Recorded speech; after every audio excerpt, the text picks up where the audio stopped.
As a full-time health and fitness professional, my weight has jumped up and down since the start of my fitness journey. When I started, I was about 65 kg, bulked crazy up all the way up to 88, and now I'm down to about 80 again. However, when I was cutting for my photo shoot, there were 10 foods that were basically a staple in my diet that made it super easy to get photo shoot ready lean, which this was amazing for me. And I think certain foods that you're going to be eating are definitely going to help you not only drop 10 kg, but also get you shredded and lose that skinny fat build. Also, if you do want to lose that skinny fat build, I've actually got a free email sequence, 50 days, 50 ways to lose fat, in the description. So if you like that, you can go plug your email there, link in the description. But this is going to be no editing, no scripting. All I have is this bit of paper down here. It is literally one page, and that's why I'm going freestyle off the top. So if I do mess up a little bit, it's completely cool. But I like it. I like doing the freestyle because it just feels more natural to me. It feels like I'm just getting it all done. You could call it lazy, you could call it whatever you want, but realistically, you're not watching a video to watch somebody read off a ChatGPT script or just waffle on of stuff that they put on that they don't even believe. So let's dive into the top 10 foods. There's going to be some honorable mentions, a little curveballs thrown in there, maybe stuff you wouldn't expect. But I'm going to start with number 1. And straight away, I'm going to say kiwis. Kiwis were unreal in terms of cutting. Like, that is the number 1 food. They're like the same calories as apples, but they just taste so much nicer. They've got the vitamin C, they've got crazy amounts of fiber. Eating them with the skin on as well, optimal, is so good. And it's one of the best fruits, in my opinion, to eat in general for overall health, because of that, the vitamin C, because of the nutrients. It is one of the most nutrient dense foods to eat, and it's so low calorie. Genuinely, I would recommend eating 2, 3, maybe even 4 a day. I think there's some certain studies as well that if you eat kiwis, I think before you go to bed, it boosts the serotonin. I think serotonin is literally like the hormone that makes you feel happy, or the happiness hormone. So if you eat kiwis before you go to bed, you must feel relaxed, you feel happy. Literally, I'm on the bed right now, which obviously don't quote me on that. Like, I'm not a scientist. It's just something I read. Could be just completely made up. But I'm trying to give you some knowledge. So yeah, kiwis is super underrated. Definitely better. You could literally have 2 kiwis for like a medium banana. Bananas are so bad for a cut for me. Like, I would slam down a banana. Pause. Let's chill out there.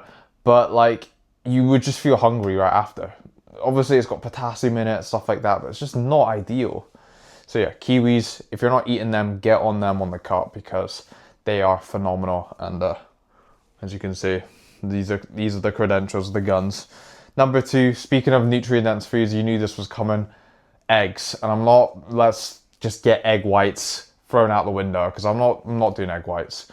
It's so boring, tastes like nothing. Full fat eggs, the actual full eggs, is one of the, again, superfood, the best food in my opinion to be eating for muscle growth, cutting, because when you're cutting, it's important that of course you want to get protein in, but nutrients as well, so you actually feel good when you're losing weight, is important. Because kiwis and eggs, literally my breakfast, having those 2 together, obviously not mixed around but separate, will make you feel amazing for the rest of the day, because you just operate on such a much higher level if you're eating foods that genuinely provide you to perform at your best, especially in the gym.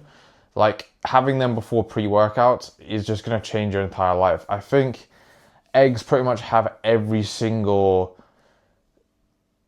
what is the word I'm looking for? Every single notable nutrient, pretty much 99%, obviously, other than vitamin C, which you get from the kiwis. It's not obviously high in healthy fats, but not obviously the fish oils, which I'm going to get onto later on in the video, because that's going to be important too. But yeah, eggs, you can add some egg whites to the eggs, but make sure you're getting some sort of yolk in there, because you could, for example, like I have 6 eggs. Maybe if you start going a little bit lower calories, you could have 4 eggs with maybe like 3 or 4 egg whites. then you can maybe have 3, but just make sure you're still getting that yolk somewhere in there, because if you're not, it's just not ideal. It's not ideal for you. Number 3, now this one's going to be a little bit interesting, but chicken thighs. Chicken thighs are phenomenal because they don't taste dry and boring like chicken breast, but you get the fat from the chicken thighs, specifically fillets. Chicken thigh fillets means that they don't have the skin on, so they're about the same calories as a chicken breast, but you still get the healthy fats, the kind of oily taste from the chicken thigh for lower calories. So chicken thigh fillets, I should say.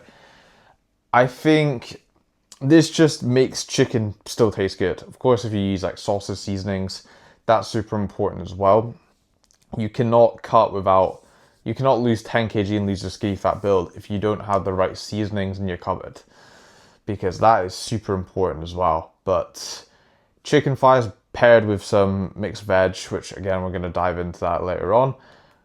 Or even you could pair it with some like spinach, or you could pair it with another protein of your choice. But that is a phenomenal choice. And if you are bored of chicken breast or you don't want to eat dried chicken breast anymore, then I would go for chicken thigh fillets. Again, easily found in multiple different shops.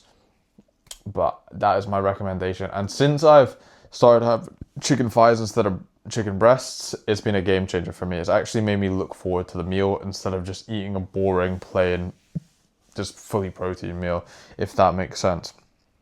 Number 4, speaking of protein, 5% beef fat mince. Now, this is going to give you the same nutrients as chicken, like the B12, the selenium, pretty much all the high protein nutrients that you need. Obviously, beef is slightly more nutrient dense, but of course, slightly higher fat because of the fat content. Again, you can have slightly lower than 5% beef mince, but anything 5% and lower, if you can find that, is ideal. Anything higher than that, of course, it's more nutrient dense, higher and healthier fats, but then it starts to get a little bit, it doesn't become as high in protein as you want it to be, or as filling, because then you can eat 20% beef mince or 10%, 15%, and you still feel hungry after, because it just feels oily, or it feels very, very dense in fats. And you can kind of tell when something's dense in fats, because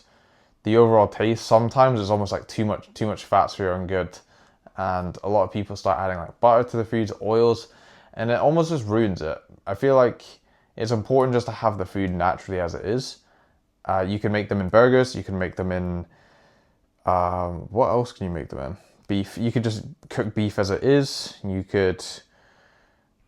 I can't even think you could obviously form them in bowls as well, like meatballs. Again, but I would probably say the burgers, because then you can also add some cheese to that as well. Other than that, I think beef mince is phenomenal. Again, I've said phenomenal loads in this video, but these I'm literally, as I'm thinking about these foods, it's not ideal because I'm on a cut right now. I'm feeling even more hungry. Number 5, dark chocolate, specifically 85%. This will curb any cravings that you will ever have. Because of the zinc, it is great for muscle building. It is high in fat, healthy fats as well, and of course, you don't get that sugar spike when you have regular chocolate. I think this one, although I don't like chocolate or don't like to have chocolate, when I'm on a cut, I need something sweet because of the cravings. So having that dark chocolate feels like I'm not in that restrictive mode. And that is the easiest thing I can kind of go through with that one. It's as simple as that. Anything over 85% is ideal. Of course, the lower you get, the higher in sugar, the less in fat, the more in carbs. But I think it gets to a point where you're just eating like charcoal if it's anything above like 95. Because I think there's got to be a limit, of course. But number 6, I can't even see what I wrote down there. Oh, it's skyr. Skyr or low-fat Greek yogurt, everyone loves it. It's ideal. You can have like 450, half a kg of skyr or Greek yogurt, and it's like 300 calories max. Mix that with berries. Mix that with honey whey drip, so whey protein mixed with water, and you just have the ultimate bowl. Like, if you don't feel full on that, it's literally full of probiotics, great for the gut, great gut health. It's also pretty good in terms of, it's got like, depending on which one you get, if it's like a high protein one, it's got sweeteners in it as well, so it suppresses appetites. That could be an honorable mention in itself, is sweeteners. Any sort of like xanthan gum, aspartame. Yeah, where's my, speaking of, my bottle's back there. I was going to take a drink of my bottle there, but yeah, skyr, low-fat Greek yogurt, amazing. Number 7, rice cakes, literally the peak of volume eating. You could have like 20, maybe not 20, you could have 10 rice cakes, it could be like 250 calories. Again, put on the whey drips and mix in whey with water, and then just literally using it as like a sauce, like peanut butter. You could put on there.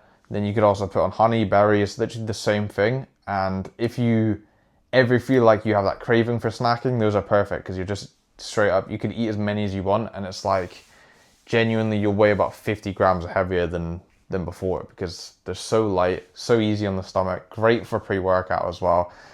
It's as simple as it gets. Some might taste boring, but you can get flavored ones as well. But adding in yogurt, adding in berries makes that an optimal choice, especially for pre-workout mixed with like a banana. But like I said, if you're cutting, avoid the bananas.